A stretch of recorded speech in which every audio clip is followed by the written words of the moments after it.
Geliefdes, die kruisboodskap verdeel die hele mensdom in twee duidelike groepe. Die wat verlore gaan en die wat verlos word. Paulus skryf in 1 Korintiërs 1 vers 18, die boodskap van die kruis is immers dwaasheid, onsin, vir diegene wat verlore gaan. Maar, vir ons wat verlos word, is dit die krag van God.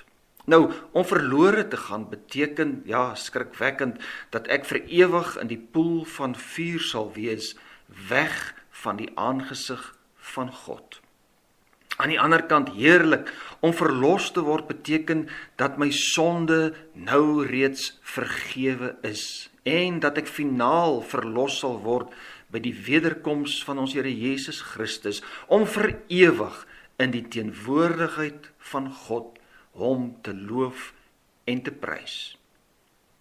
Ja, en onthou, dis juis die kruisboodskap wat hierdie skeiding teweegbring. Andersom gestel, jou eerlike, werklike reaksie op die kruisboodskap is 'n duidelike aanduiding van in watter groep jy jouself nou bevind. Die mense wat verlore gaan, beskou en beleef die kruisboodskap eintlik maar as dwaasheid, gekheid, onsin, snert, in goeie Afrikaans, net 'n klomp nonsens. Hulle reageer met ander woorde negatief teenoor hierdie evangelie. Nou, dit kan verskeie forme aanneem.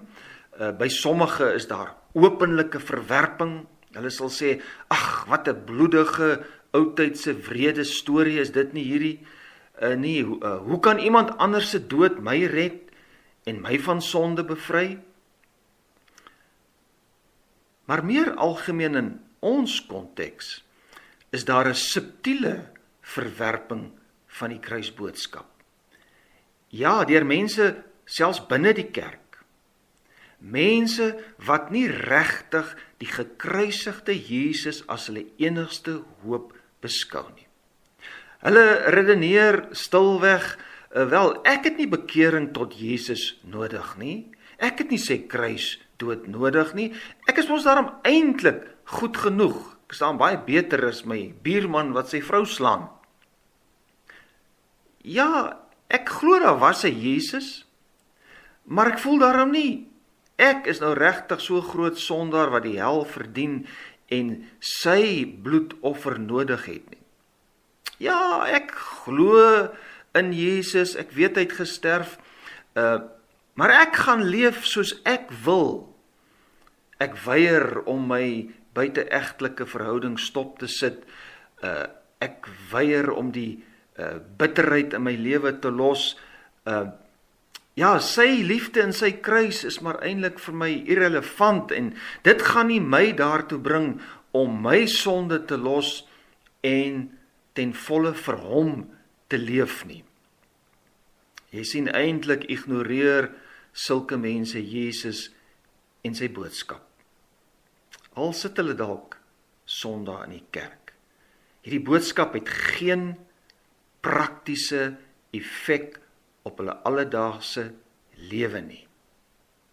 Dit kom neer op verwerping van die kruis van Jesus. En nou is dit baie duidelik, as Paulus hier skryf in 1 Korintiërs, dat die verwerping van die kruisboodskap niets is nie. Hy sê, ons egter verkondig 'n gekruisigde Christus. Vir die Jode is dit 'n struikelblok en vir die nie-Jode 'n dwaasheid. So daar was altyd hierdie negatiewe houding teenoor die kruis. Maar ek wil vir jou vra, wat maak jy met die boodskap van die kruis? Is dit die boodskap wat vir jou hoop en bevryding bring? Kan jy eerlik sê, soos in daardie pragtige woorde, nothing in my hands I bring, only to thy cross I cling? Of leeg net met my sonde las, hou ek u verdienste vas? Dink 'n bietjie mooi. Is die kruisboodskap vir jou kosbaar? Of is dit ook eintlik maar vir jou dwaas en irrelevant? Die kruis bring skeiding.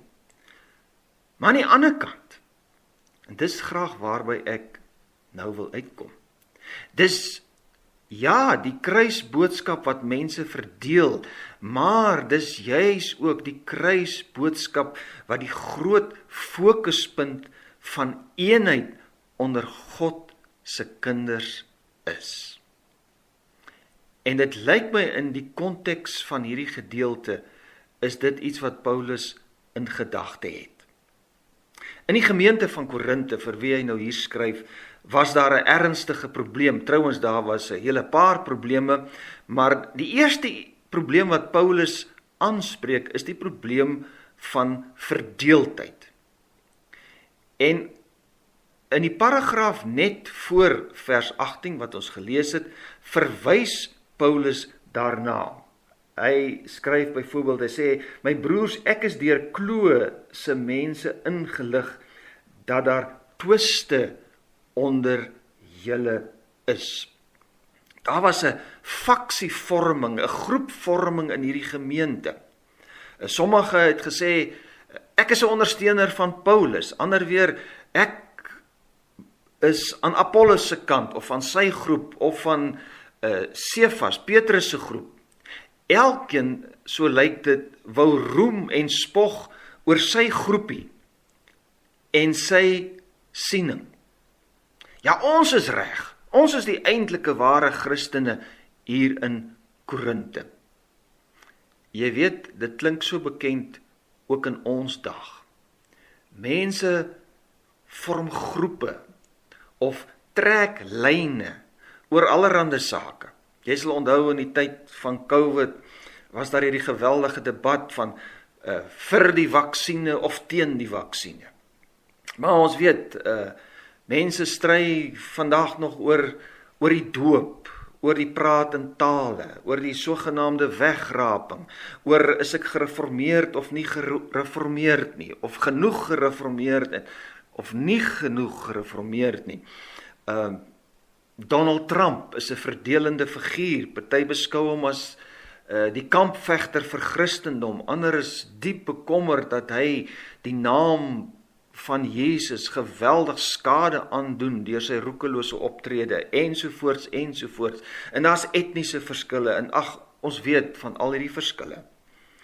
En Paulus sê nou vir die Korintiërs, weet julle, ek wil niks met hierdie groepvorming te doen hê nie.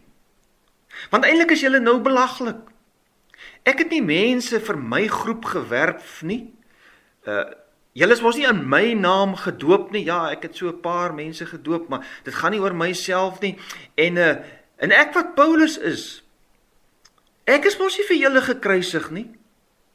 En dis dan in hierdie konteks wat hy hierdie opmerking maak. Christus het my immers nie gestuur om te doop nie, maar om die evangelie te verkondig, nie met wysheid van woorde nie, sodat die kruis van Christus nie van sy krag ontneem word nie.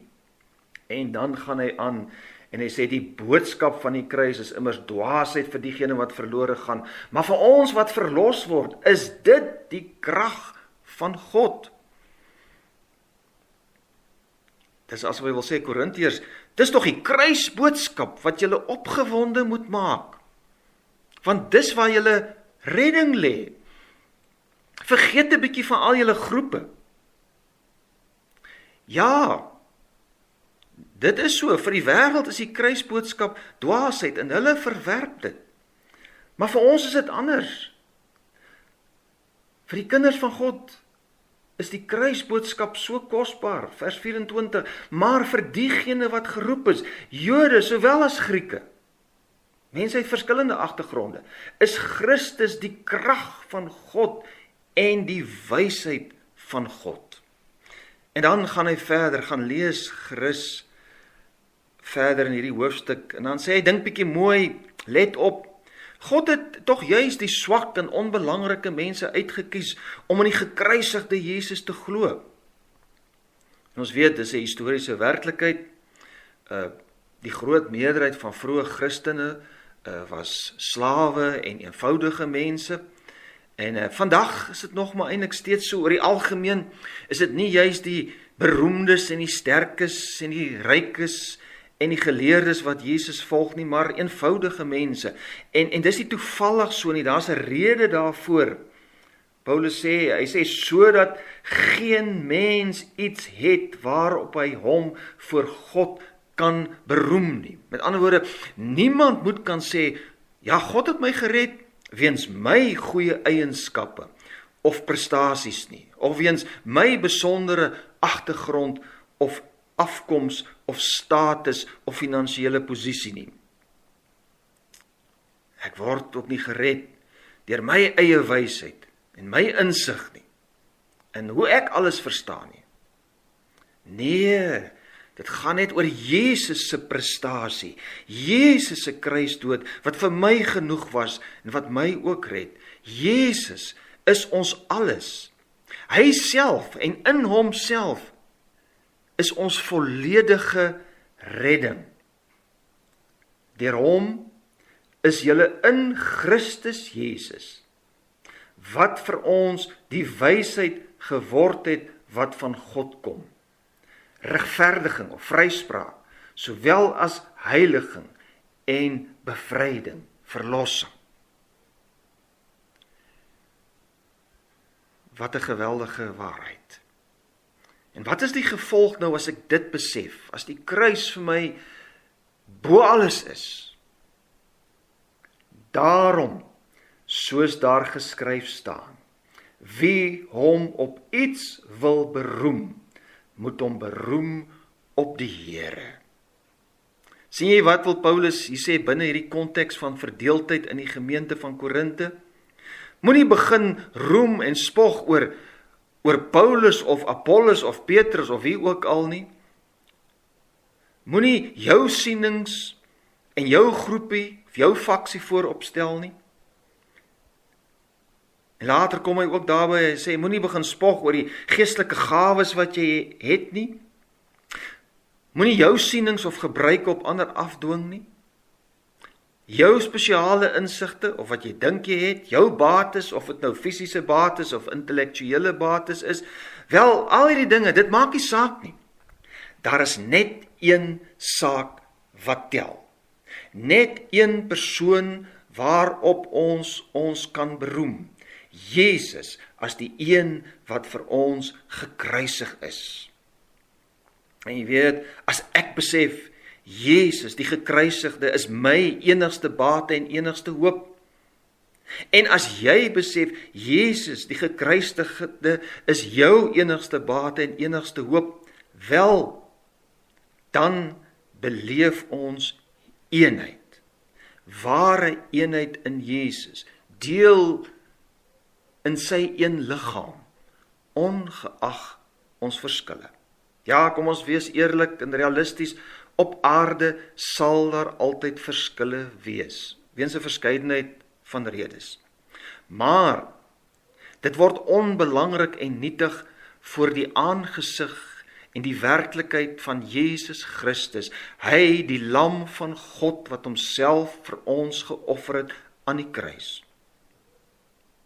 Want elkeen van ons, wat sy naam noem, moet weer besef, ons is totaal, geheel en al afhanklik van Jesus se kruisdood en opstanding.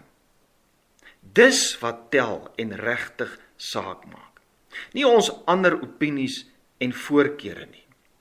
En weet jy, eendag in die ewige heerlikheid sal almal wat hierdie boodskap aanvaar het, met ander woorde almal wat gewas is in die bloed van die lam, saam die nuwe lied sing. Waarvan ons lees daar in Openbaring 5. Toe sing hulle 'n nuwe lied. U is waardig om die boekrol te neem en die seels daarvan oop te breek, omdat u geslag is en met u bloed mense vir God gekoop het uit elke geslag en taal en volk en nasie. U het hulle 'n koninkryk en priesters vir ons God gemaak en hulle sal as konings oor die aarde heers.